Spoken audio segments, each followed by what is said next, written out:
This is the Solid Signal podcast for the week of January 15th, 2018. The whole team's back at work today after a long week at the CES show. CES, as you know, doesn't stand for anything. It used to stand for Consumer Electronics Show, and now it just doesn't stand for anything. Doesn't matter, though.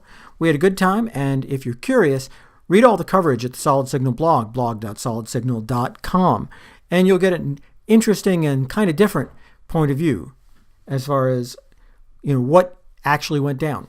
You can read the so-called mainstream tech media and get a whole different idea, but reading from the Solid Signal blog gives you something unique that you would not get anywhere else.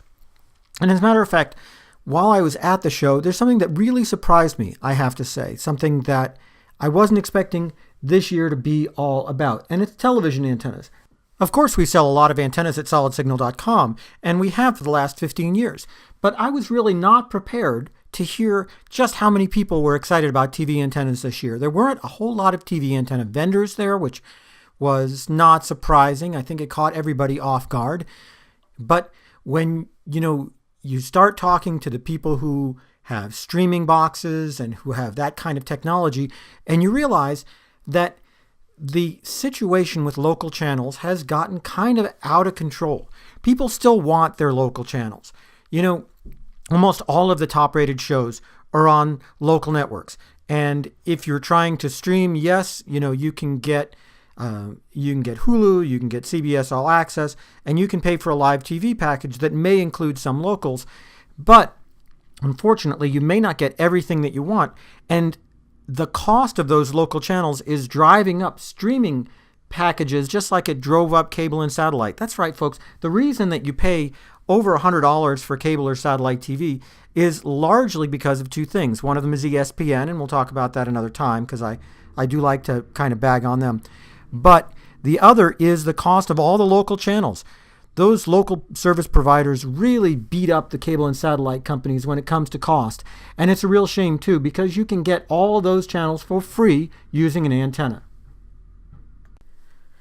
I would be completely unsurprised to hear in the next coming months to early bit of years that DirecTV, Dish, other cable companies were going to cut out local channels altogether in favor of giving you a discount and letting you get your own channels using an antenna. Dish for a long time didn't have an over-the-air adapter for its Hopper DVRs. Now it does. DirecTV discontinued its AM21 and hope still springs eternal that they will have a TV tuner option available at some time in the future. I think it's really very smart. And, when you look at some of the options that are out there, whether it's Antennas Direct's Clearstream TV or something else, there are just so many options now to where you can receive live TV channels, record them, and play them back on your tablet, on your TV, or any device that you have.